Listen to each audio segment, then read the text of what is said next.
this is my 8th reincarnation.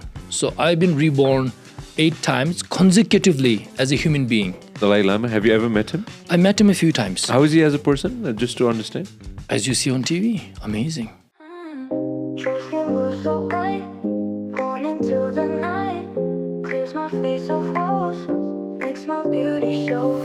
The ocean smooth and clean, best I've ever seen. Soft and silky sheen, like a perfect dream. True skin makes me shine, feeling so divine.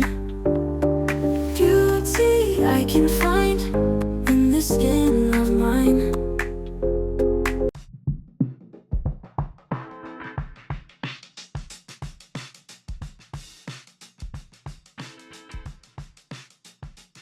Like, what did you feel you were, or who were you in your past life, or a life before that, or a life before that?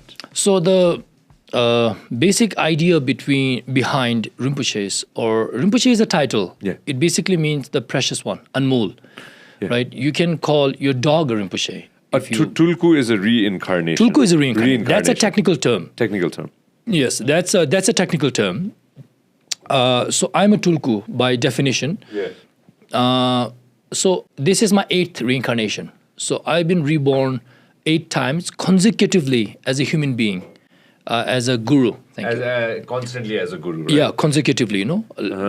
There was not a gap that I was born as an animal or in a different realm. I was born as a human being, as a guru, rediscovered by my root guru, Gyalwang Drukpa, and coming back 8 times consecutively, you know, to teach and to reach out to people. So how it started, the story goes that the first Palga Rinpoche, he was from Tibet. So that's why sometimes I joke, I say, I'm not 40, I'm 400. Because I, honestly, sometimes I do feel very, not old, ancient. Old is, you know, relative, biological, right? Old, I'm 40 years old. I feel like a tree sometimes, Sanjay. I feel very ancient. I feel like this big Bodhi tree, an oak tree, maybe with new leaves. Yeah, this is maybe the summer of my life. Thank you. Thank you so much. Welcome. Maybe this is a summer of my life. Autumn is coming soon. I've just become 40. Sometimes when I meet people, I know they're older than me, biologically, age-wise. Maybe they're 60, 70, 80. But spiritually, I don't mean to sound arrogant or whatever, but I feel I'm much older than them. I see them, it's like seeing my grandchildren. Spiritually, some people are so immature. They have so many insecurities. Their ego is completely overpowering them. They have no idea. They have new things. They have new toys to play with. That's it. That's the way I see it. As you age, you get new toys. You get toys of ego, of seat, of money, of man, of a woman, you know, of houses. You just get fancy new toys. The toys become more expensive and more destructive. Materialistic things. Yeah. So the first Palga Rinpoche, he was discovered when he was a cook, chef in my monastery in Tibet. He was the kitchen, you know, he worked in the kitchen. And he was a very good practitioner. The story goes that he went to a nearby village to buy provisions. On the way back, in my monastery, Dzigar, there is a big river, Dzichu. Dzichu means water, Dzichu, Dzigar river. That was flooded. So the first Palga Rinpoche, he was a normal monk. He could not cross it because it was flooded. So rest of his search party went to look for a ford to cross or a bridge, you know, like a shallow place. The Palga Rinpoche, the first one, because he had already achieved a lot of siddhi, he flew on his horse into the monastery compound. Then people thought, okay, maybe, you know, he has special powers. So that's a sign of accomplishment. Then they recognized him, enthroned him as a reincarnation of a bodhisattva.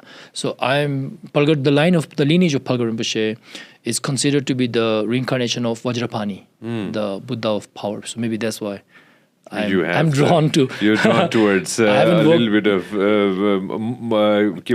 muscles. Yeah, I'm drawn towards power, you know. Okay.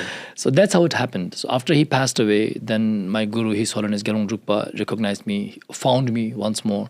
So it becomes easy to find out in the next life, you know, because you already started this like chain reaction. And every life, he sits in meditation. Once I pass away, he knows exactly where I'm born.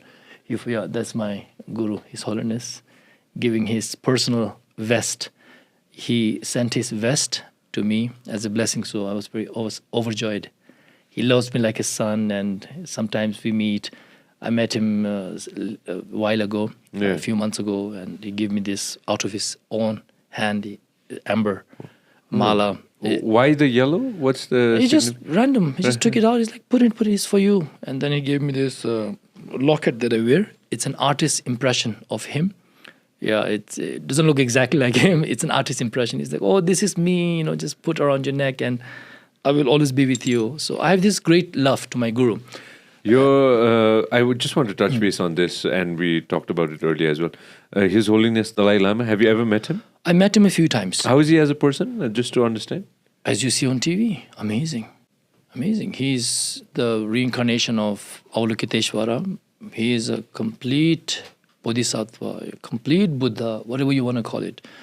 The energy that you feel from him, from His Holiness Gyalwang Drukpa, His Holiness Dalai Lama, they're basically cut from the same fabric. Amazing.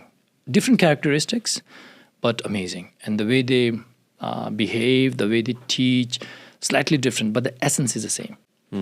Very well said. Have you ever been to Tibet? No. Not yet? Not yet. I haven't had the opportunity. Would you want to go? I would love to go, but then there are lots of technical issues, with politics and all this. So you have to be responsible for that, because I have a huge following, and in Tibet as well as India and everywhere. So I cannot just make up my mind and go. So, yeah. The world's politics is definitely changing, right? I don't want to touch base to the depths of it, but the world politics is changing. Wars are always going to happen. Like it's inevitable. Yes. Wars always happened back in the day. Wars are happening today. Wars will happen in the future. That's something that we can't stop. The world politics the dynamics is going to change. Where do you see, just touching base on this, where do you see your reincarnation happening after?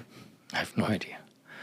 I've been thinking about it. Sometimes Rinpoches can decide where to be reborn. So, like wishing, you can wish to be born in a place.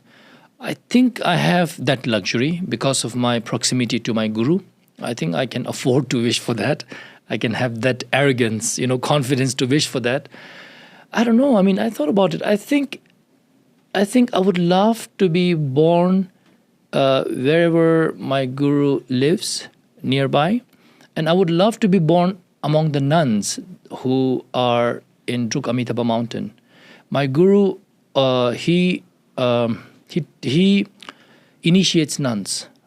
He takes monks, but he believes in women empowerment. So Druk Amitabha mountain, the Kung Fu nuns, as popularly known, there are more than 300. Yeah. Across the Himalayas, there are more than 500 Kung Fu nuns. Amazing.